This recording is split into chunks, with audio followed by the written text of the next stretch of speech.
بسم الإله الذي القرآن قد نزل منه ابتدائي وأرجو عنده النزلا سبحان رب كريم جاد لي كرما بأن ألازم قرآنا هداه جلا من كان لله كان الله جل له ومن توسل بالماحي له قبلا الله صل بتسليم بلا عدد عليه بالآل والأصحاب والفضلاء وبعد. Chers frères, chères sœurs, juste à ma droite, notre éminent professeur Souleymane Bachir Diagne, Monsieur Aziz, Serigne Aziz Mbacké Madialis, notre modérateur, c'est comment encore? Hein? Fallou Diop. Bon, avec le Diop là, il faut faire attention. Voilà. L'assistance. J'ai le plaisir d'être parmi vous aujourd'hui. Et j'ai la même difficulté que Serigne Abdul Aziz Madialis. Donc parler après, normalement c'est le cadet qui doit parler après les aînés, ou les aînés qui parlent d'abord, ou bien le cadet qui parle avant, dans la tradition mouride. Normalement c'est l'aîné qui doit parler en dernier lieu. Voilà. Mais je pense que Serigne Abdul Aziz, il a un cocktail qu'il a bien préparé pour me laisser en dernier lieu. Voilà, donc sans plus tarder, le titre qui a été annoncé, le sens de l'humanisme et de l'universalisme dans le message soufi de Cheikh Ahmadou Bamba, dans le dialogue des civilisations. Alors, j'aimerais tout d'abord attirer votre attention sur l'exposé que je vais donner. Je ne parlerai pas de l'universalisme en tant que tel dans la conception philosophique, ni de l'universalisme non plus, mais je vais aborder ces deux thématiques à travers la pensée de Cheikh Ahmadou Bamba.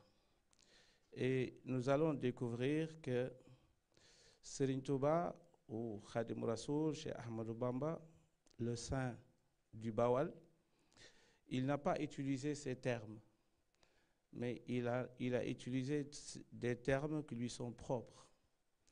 J'y reviendrai plus tard.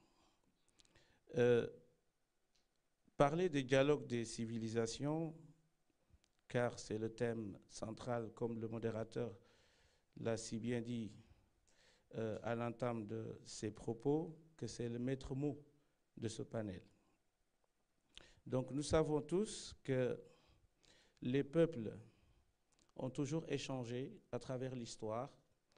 Vous savez également que les musulmans ont traduit la philosophie grecque et que les Européens eux-mêmes, ils ont reçu cette philosophie à travers donc les musulmans. Le papier que les musulmans ont pris des Chinois et après les Européens l'ont pris également des Arabes, etc. En Andalousie, jusqu'à maintenant, nous savons que le papier est développé là-bas. Je pourrais aussi parler de la civilisation égyptienne, sémérite, chaldéen ou chaldéenne, babylonienne, etc. Il y a eu toujours des échanges entre les civilisations. Cela relève donc du besoin chez l'être humain. L'être humain a besoin toujours de s'enrichir à travers l'autre, de son expérience, de tout ce qui est profitable. À l'époque de Al-Ma'moun, l'ouverture islamique, donc on a traduit, on a même payé des gens qui ne sont pas musulmans pour participer à cette œuvre de traduction et de transférer, on va dire, le savoir grec donc en terre musulmane. Si nous scrutons un peu le Coran également, nous allons voir que le Coran a fait preuve également d'ouverture. Donc il y a un verset connu qui dit قل يا أهل الكتاب تعالوا إلى كلمة سواء بيننا وبينكم ألا نعبد إلا الله. Donc le verset dit invite les gens du livre donc à un dialogue donc sur la véracité de la religion, etc. Donc je ne vais pas rester là-dessus longtemps. Et le prophète de l'islam, comme vous le savez, il a également reçu Nasara Najran, les chrétiens de Najran, dans sa mosquée, et qui ont même fait leur messe à l'intérieur de la mosquée du prophète, alayhi salatu wassalam. Et donc, tout cela montre l'ouverture et le sens du dialogue et ce que le dialogue représente donc en islam. Un autre savant très connu, Abu Hanifa, qui est l'un des fondateurs d'écoles juridiques, il interdisait à son fils Hamad de faire le débat entre musulmans et non musulmans, tout simplement parce que il savait la dangerosité donc de mener un tel débat. D'où l'épreuve dont parlait tout à l'heure notre éminent professeur. Et un jour, son fils lui dit: vous m'interdisez de faire le dialogue alors que moi je vous vois le faire avec d'autres. Et là, il l'appelle, il lui dit: Kunna nujadilu wa ka'anna ala ru'usina at-tayr. Lorsque nous faisions le débat, c'est comme s'il y avait un oiseau qui volait et à un moment donné, il s'arrêtait sur notre tête. Makhafata an yadilla sahibi. De peur que mon interlocuteur fausse la réalité ou bien mon interlocuteur commet une erreur. Donc, celui qui débat, il débat avec son interlocuteur, mais il a peur que son interlocuteur soit dans l'erreur. Et ça, c'est important. C'est-à-dire qu'on ne débattait pas pour avoir raison, mais on débattait pour que la vérité jaillisse. Donc ça, c'est important. Et donc, il lui dit, lorsque nous débattions, c'est comme s'il y avait un oiseau sur notre tête. Et vous savez très bien qu'il y a un oiseau sur votre tête, si vous bougez, il va s'envoler, il va partir. Et donc, cette concentration, cette peur interne, donc, qui les animait lorsqu'ils étaient en débat. Et donc, ça, c'est également un exemple que je voulais vous donner, tout simplement pour montrer l'importance du dialogue, mais un dialogue sincère pour atteindre la vérité, quelle que soit donc cette vérité.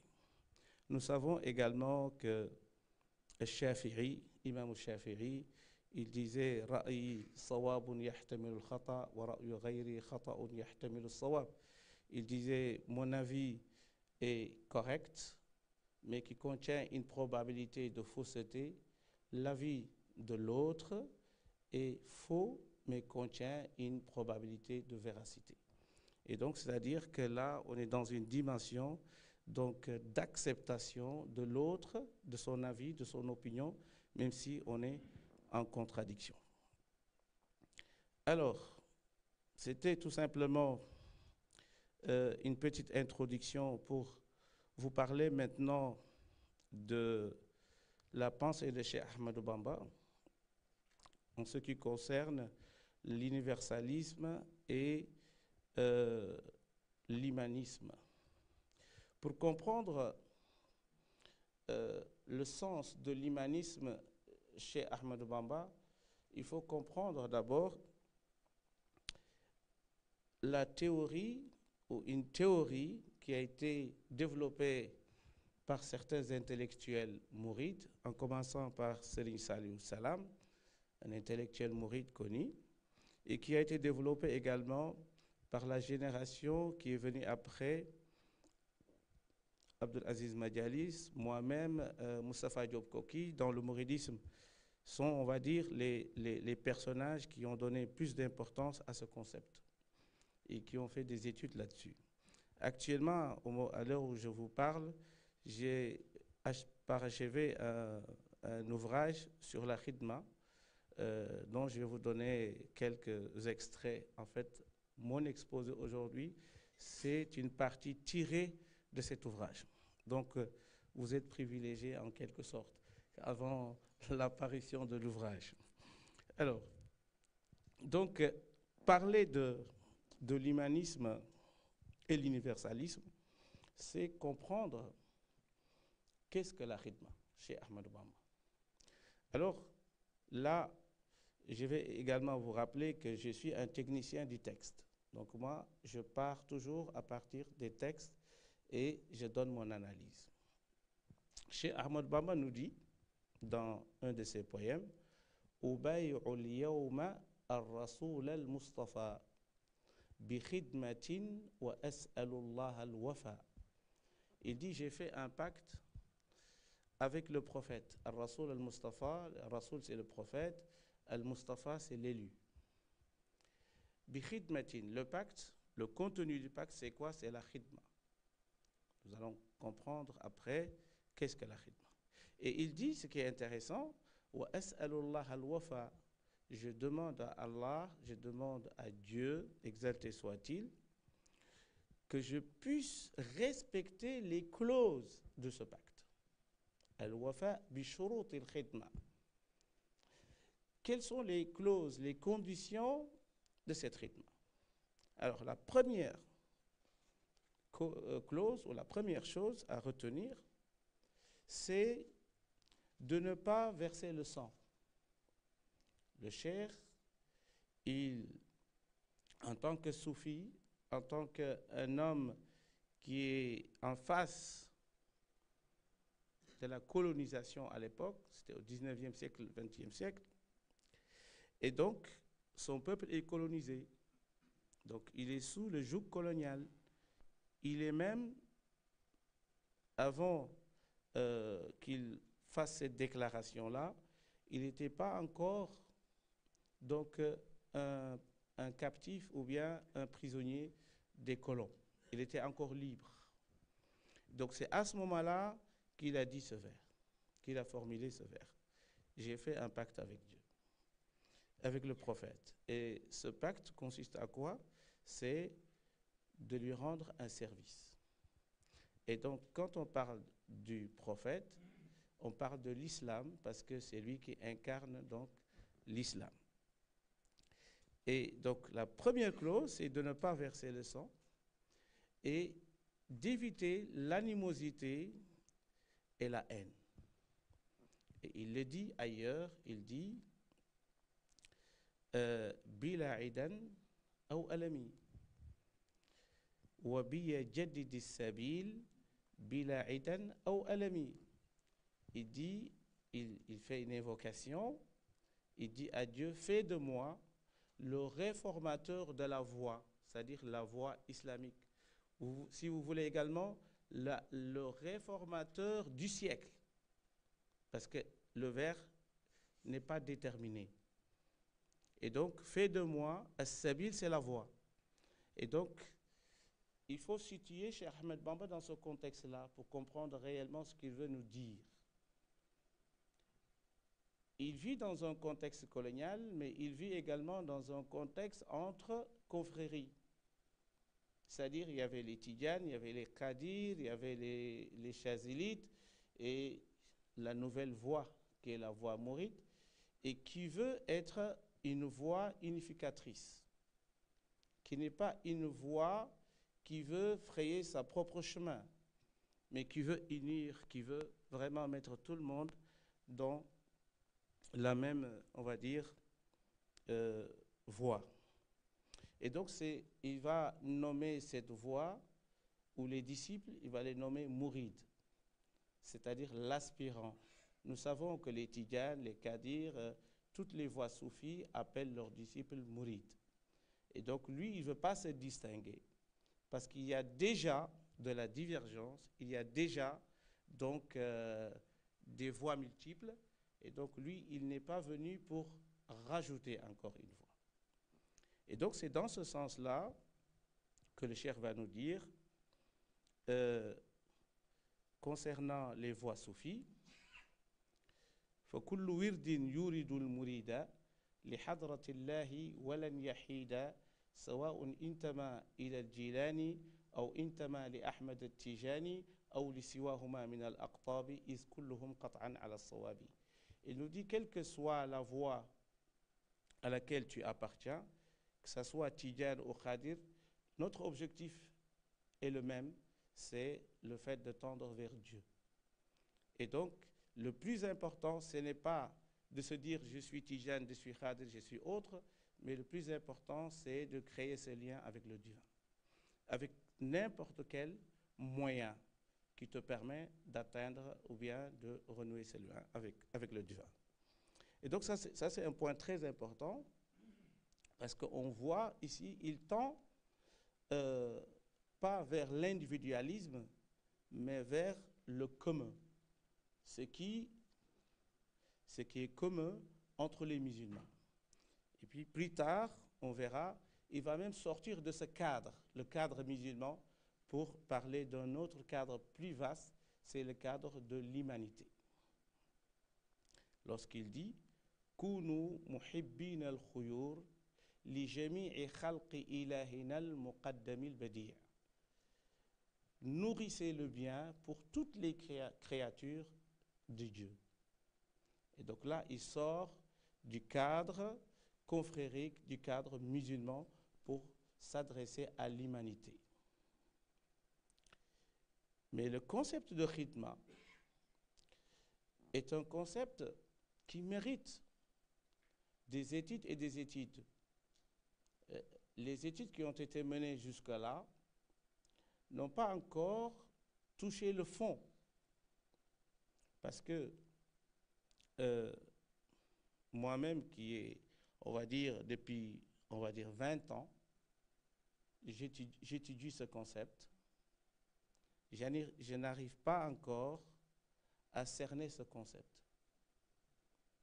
Et je pense et je crois fermement qu'il en reste encore d'autres pistes à explorer. Alors, la première chose à retenir, c'est que ce qui représente chez Ahmadou Bamba, qui est un concept beaucoup plus profond que l'humanisme, et c'est là le défi de mon ouvrage, c'est-à-dire que Serigne Touba ne parle pas de l'humanisme, mais il parle d'un autre concept, pour moi, beaucoup plus profond et beaucoup plus élevé spirituellement, et même beaucoup plus universel que le mot humanisme. Parce que le mot humanisme concerne l'humain. Alors que le khadimiyya, être au service, ce n'est pas seulement l'humain. C'est être au service même de la nature, des animaux, des humains, etc. Donc, il n'épargne rien. Et c'est ce concept-là qui est al-khadimiyya que moi je traduis en français le servisme, qui n'existe pas en français encore, mais j'espère qu'il sera introduit dans le dictionnaire ici, Inch'Allah, en France, à l'Académie française. Parce que ce mot n'existe pas.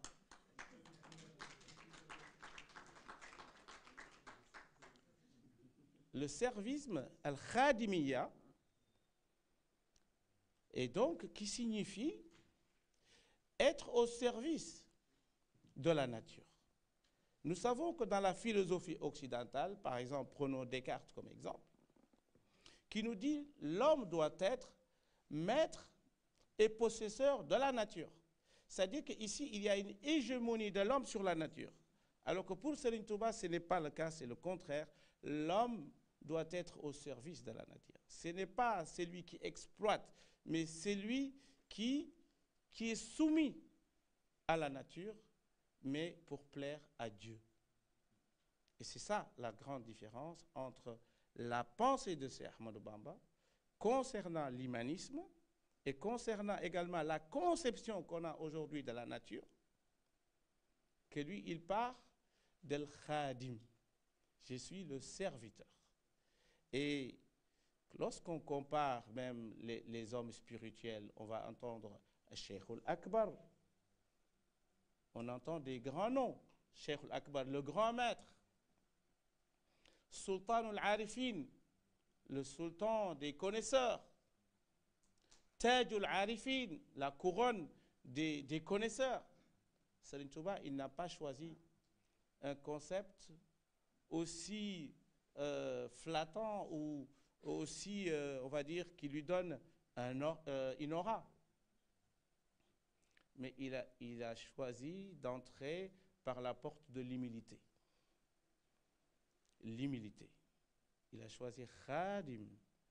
Il est le serviteur. Et donc, Al-Khadimiyya, si on creuse également plus loin, nous verrons que Al-Khadimiyya correspond dans la théologie musulmane, ce que j'ai appelé At-Taskhiriyya, qui est وَسَخَّرَ لَكُمْ مَا فِي السَّمَاوَاتِ وَالْأَرْضِ.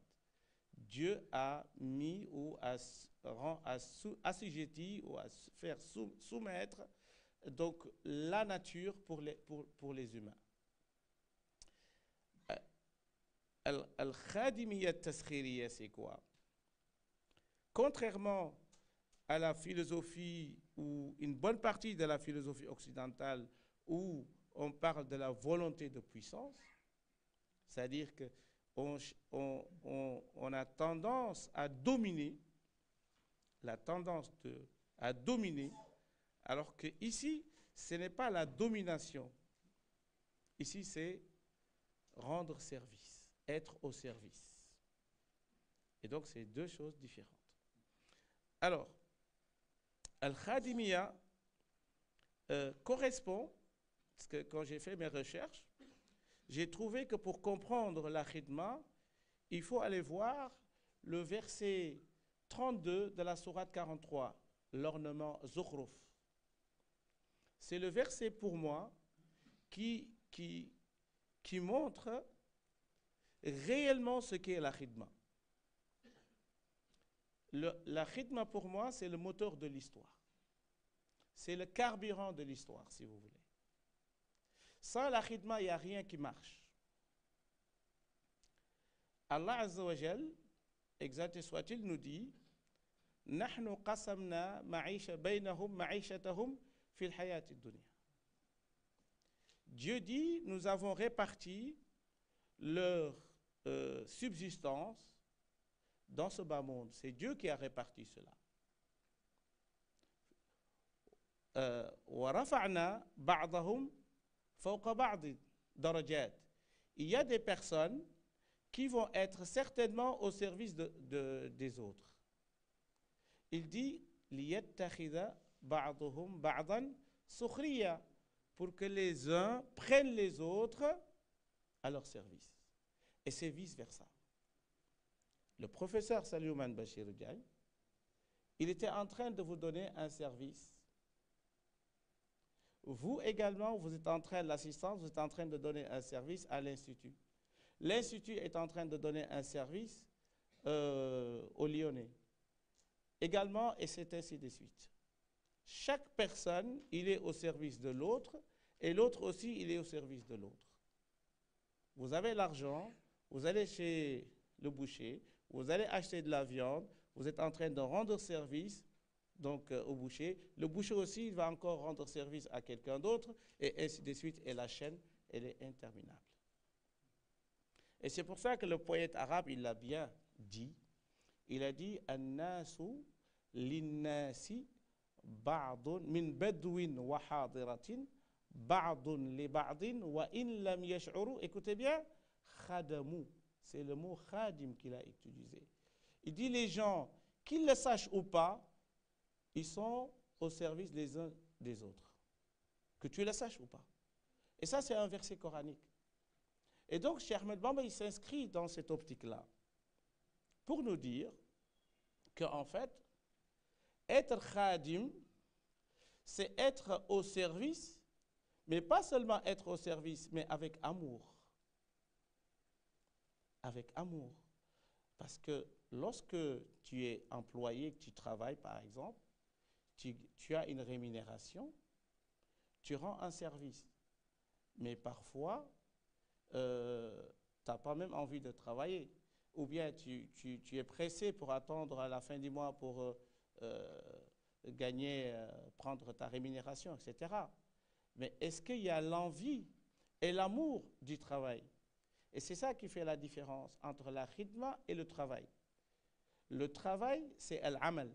Al-khidma, c'est un travail, mais qui est fait avec amour.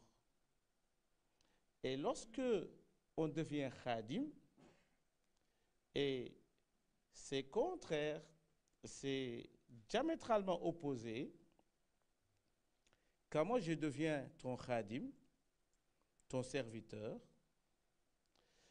je ne suis pas un loup pour l'homme. On dit que c'est Hobbes. Hein? L'homme et le loup est un loup pour l'homme. Ou bien, comme disait Sartre, hein, l'enfer, c'est les autres. Alors que pour Cheikh Ahmadou Bamba, les autres, c'est le paradis. Je vais y revenir. Pour Serigne Touba, l'homme est le khadim de l'homme dans le sens où il lui rend service avec honneur et avec amour. Et c'est ça la différence. Et le monde aujourd'hui a besoin de ce concept. Parce que si on veut sortir du capitalisme effréné, si on veut sortir de l'humanisme au sens augustin, là, il faut adopter le concept khadimiyya, qui est beaucoup plus profond et qui est fait avec amour et avec honneur pour l'être humain. Et c'est ce qui permet à l'être humain de comprendre même le sens de son existence. Et ça, c'est important. Et c'est pour ça qu'il a dit « Wabiya jaddidi sabil bila idan aw alami » Fais de moi le réformateur du siècle sans animosité. Donc, lorsqu'on exerce al-khidma, tu ne peux pas avoir de la haine ni de l'animosité envers les autres. Et d'ailleurs, c'est ce que Serigne Abdelaziz parlait tout à l'heure, c'est cette pureté de l'âme pour arriver au stade de khadim, il faut un travail préalable. C'est ce qu'on appelle jihadun nafs. Et c'est pour cela que le cheikh, à l'époque coloniale, lorsque les gens invitaient les citoyens à prendre les armes pour combattre le colon, il a dit wa in suriftum ila al-jihadi faqaddimu dalan min al-a'adi.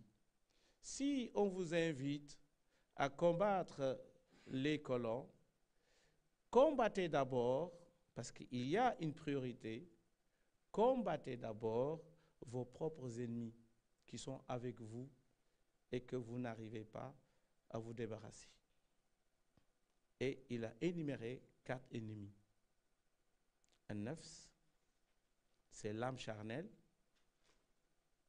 qui nous accompagne partout, ce bas monde, les vanités de ce bas monde, le Satan et la passion profane, al-hawa. Avant de combattre l'ennemi extérieur, il faut combattre l'ennemi intérieur. C'est ça la force donc de la khidma. Donc pour être khadim, il faut combattre son ego. Il faut lutter contre son ego. Donc être khadim, c'est un stade. Tu peux être mouride, tu es aspirant, tu es sur le chemin, mais tu n'es pas encore khadim. Khadim est un niveau spirituel.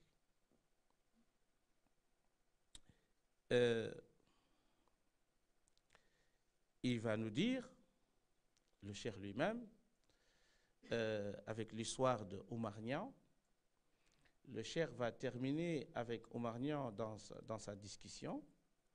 Donc l'espion qui était venu, donc, parce que c'est l'administration coloniale qu'il avait envoyé pour voir un peu qu'est-ce qui se passe chez lui, est-ce qu'il est en train de préparer une guerre sainte ou quelque chose de ce genre. À la fin de la journée, vers le texte, il dit vers Takusan, c'est-à-dire vers, on va dire, 17h, 16h, le cheikh, il l'a appelé. Il lui dit, j'ai fait un pacte avec Dieu. Même si le Mahdi descend sur terre, je ne l'aiderai point. Je ne tuerai ni scorpion, ni serpent, ni une âme qui vit. C'est-à-dire que parmi les conditions, les clauses du pacte, il ne faut pas nuire à qui que ce soit. Et c'est zanaf'in bila darari, c'est-à-dire être dans un état où tu seras toujours utile à l'autre, mais tu ne peux pas être nocif à l'autre. Et donc, cet état de pureté, c'est ce qui fait donc du mouride, de l'aspirant, un khadim. Donc, le khadimiyya, pour Serigne Touba, dépasse largement la notion de l'humanisme. Et on peut aussi voir ce concept dans une autre optique, donc universelle. Parce que là, on ne distingue pas dans la notion d'al-khadimiyya le noir, le blanc, le qadir, le tijane, le chrétien, le musulman, etc. Donc, il n'y a aucune différence.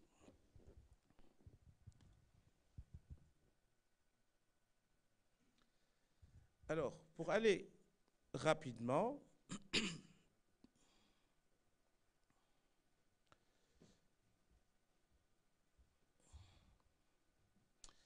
le cheikh, il termine avec cette citation que je viens de dire, que j'ai fait un pacte avec Dieu, même si le Mahdi descend sur terre, je ne l'aiderai point. Il dit, si un jour je prends les armes, ma mission sur terre sera, on va dire, détruite. Le jour où je prendrai des armes, ma mission sur terre sera détruite ou sera erronée ou quelque chose de ce genre. Qu'est-ce que cela veut dire? Que la khidma suppose une élévation spirituelle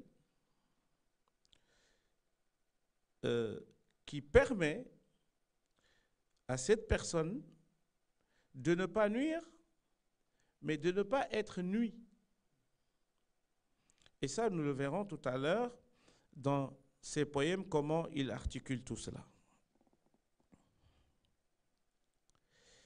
Et ce qui est important également dans la khidma, c'est que le cheikh nous explique que la force spirituelle, parce qu'il y a deux forces, il y a l'esprit et la matière. Et donc, la lutte intestine entre la matière et l'esprit, le cheikh, toute sa vie durant, a fait preuve, a fait montre que l'esprit est supérieur à la matière, contrairement à ce qu'ils nous ont enseigné en Occident ou dans certaines philosophies, comme le marxisme et d'autres.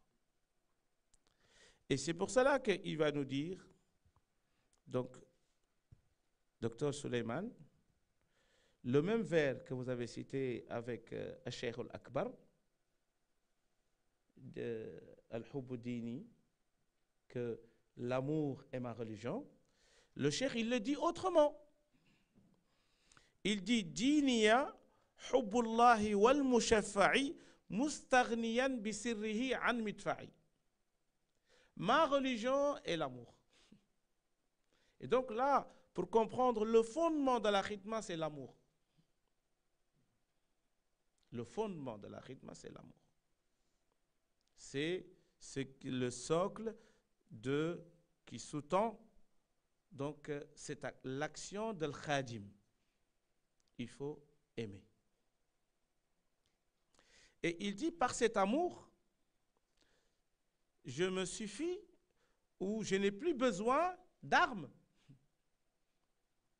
ça, c'est intéressant. Mustaghniyan bisirrihi ay bisirri nabi an isti'mal al-madafi'. Et donc, par l'amour qu'il porte au prophète, alayhi salatu wassalam, il n'a plus besoin d'utiliser des armes. Et donc, ça, c'est fort. Donc, remplacer l'amour par les armes. Remplacer, oui, les armes par l'amour. Voilà. Nous savons également qu'en 1886, lorsque Lat-Dior est venu et qu'il était venu pour faire allégeance et qu'il a invité le cheikh à le soutenir parce qu'il devait absolument donc combattre les colonisateurs. Juste après que Lat-Dior a été tué, ses disciples, les disciples de Lat-Dior, ou bien les combattants de Lat-Dior, sont venus faire allégeance à Cheikh Ahmadou Bamba. Et qu'est-ce que le cheikh a fait? C'est ça qui est extraordinaire. Pour comprendre le sens de l'humanisme de Cheikh Ahmadou Bamba, il faut vraiment s'arrêter sur ce qu'a fait Cheikh Ahmadou Bamba. Il leur a demandé de ramener leurs armes. Toutes les armes qu'ils possédaient, il leur a dit de les ramener. Ils ont déposé les armes et il leur a demandé de transformer ces armes à des outils pour cultiver la terre. Vous comprenez? C'est fort. C'est ce qu'on appelle aujourd'hui la démilitarisation. C'est un concept nouveau. Mais en 1886, Cheikh Ahmadou Bamba, il l'avait déjà créé. Transformé. Le Dalai Lama, qu'est-ce qu'il dit? Le Dalai Lama dit, si nous voulons la paix dans ce monde, il faut arrêter de produire des armes. Saint Touba, il n'a pas dit d'arrêter de produire des armes. Il a dit de transformer les armes à des outils utiles. C'est encore plus fort.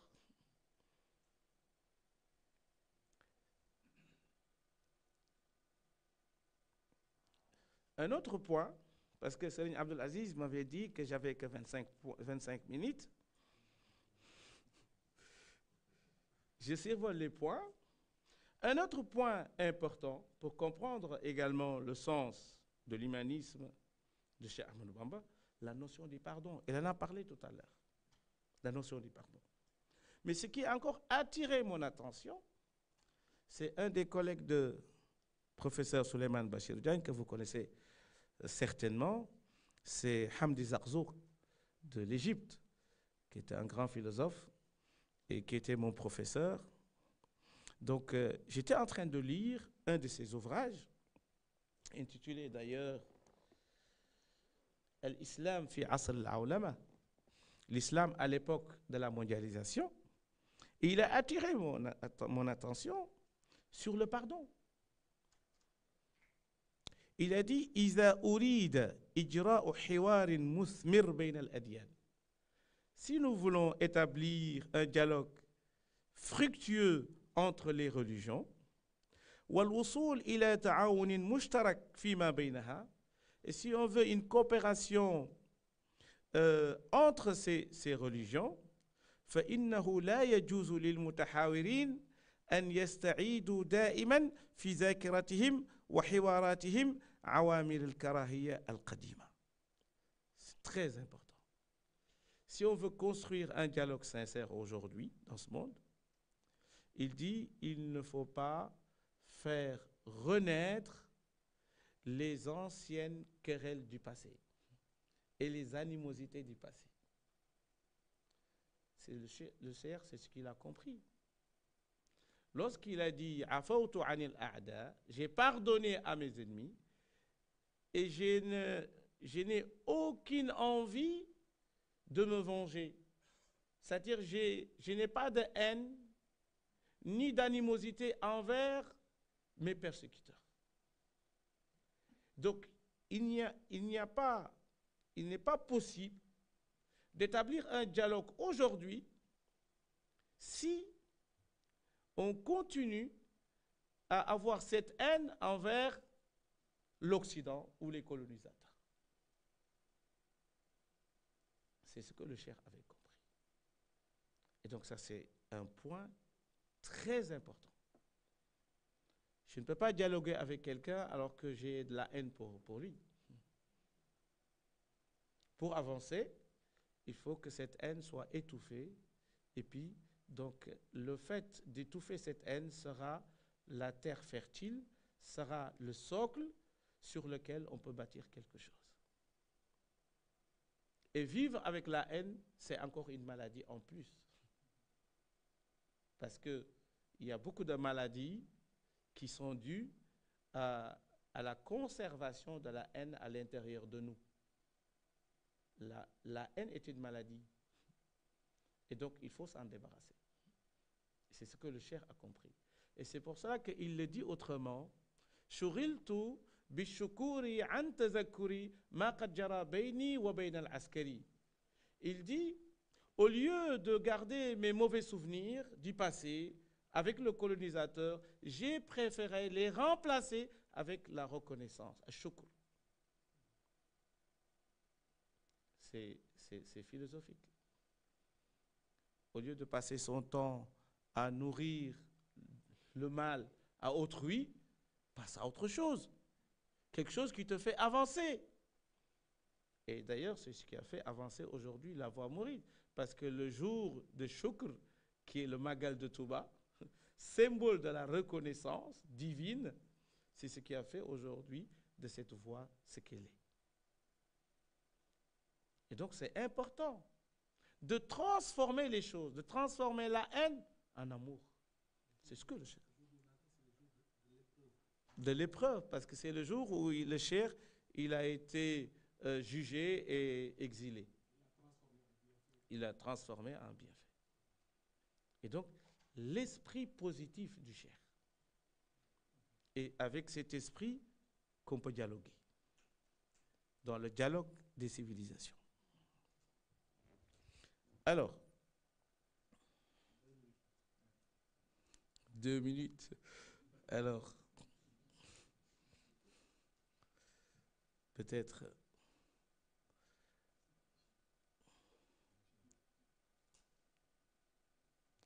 Alors, toujours sur son exil, il a été exilé, mais écoutez ce qu'il dit. Il dit, par ton fiat. Le fiat, c'est le fait de dire soit. Kun, en arabe, kun fayakun. Il dit, Dieu, par ton fiat, par ton kun, exauce tous mes vœux et fait que mon exil soit comme une chasse giboyeuse pour les musulmans. Non, pour toutes les créatures. Le sens de l'universel. Il veut que son exil soit un bienfait pour l'humanité, pas seulement pour les musulmans, pas seulement pour ses disciples. Fais de moi un motif de bonheur, autant pour les noirs que pour les blancs. C'est le cheikh qui l'a écrit. وَجَعَلْنِي بِجَاهِهِ بِشْرَ الْحُمْرِ وَالسُّودِ. Il veut être l'être qui va unir l'humanité dans son ensemble. Il va le dire encore ailleurs.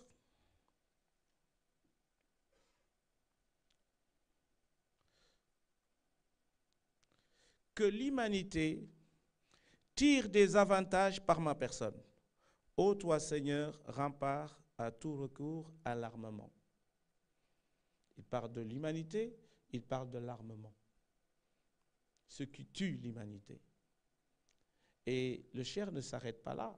Il va même critiquer la pensée occidentale, la pensée matérialiste occidentale. Il va dire que d'abord, la colonisation est une entreprise satanique. Il le dit, mot à mot. La colonisation est une œuvre satanique parce que cette œuvre est motivée par la domination et l'exploitation. Il dit وَجَرَّهُمْ إِبْلِيسُ لِلْعِصْيَانِ وَلِلتَّجَرُّءِ وَلِلْخُسْرَانِ وَغَرَّهُمْ بِكَيْدِهِ حَتَّى طَغَوْا فِي كُلِّ بُلْدَانٍ جَمِيعًا وَبَغَوْا. Clair.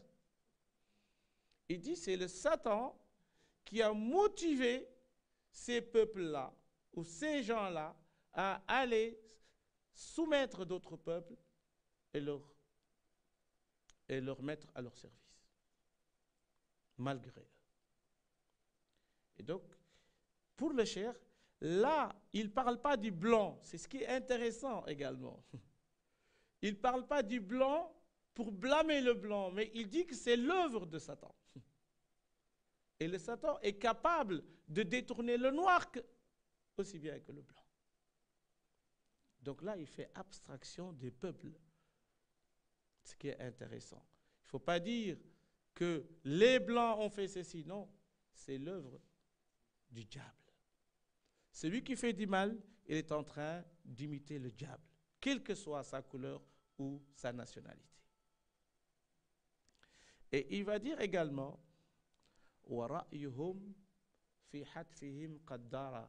Il faut comprendre également que lorsque le cheikh a écrit ces vers, c'était juste la Première Guerre mondiale et la Première Guerre mondiale, avant la Deuxième Guerre mondiale. Il nous dit, l'esprit qui a motivé ce matérialisme effréné, c'est que l'humanité va à son autodestruction. L'autodestruction. Et c'est un mot qui est comme si c'est un mot nouveau, mais le cheikh, il l'a utilisé il y a presque 100 ans. L'autodestruction. Wara'yuhum, leur esprit, les invite à s'autodétruire en créant des armes pour tuer. Et donc c'est important. Wara'yuhum fi hatfihim qaddara. Et donc on comprend de tout ce qu'on vient de dire que l'esprit qui anime le cheikh est un esprit positif, fondé sur l'amour et qui agit avec la notion de khidma, al-khadimiyya. C'est la khadimiyya aujourd'hui qui peut sauver le monde et qui peut remplacer tous ces concepts aujourd'hui qu'on essaye de nous faire croire que depuis des siècles et des siècles et qui n'ont encore rien donné. Si aujourd'hui on veut parfaire le monde, essayons, et ça c'est ce que je propose, essayons la notion de khadimiyya. Barakallahu fikum, wassalamu alaikum wa rahmatullahi wa barakatuh.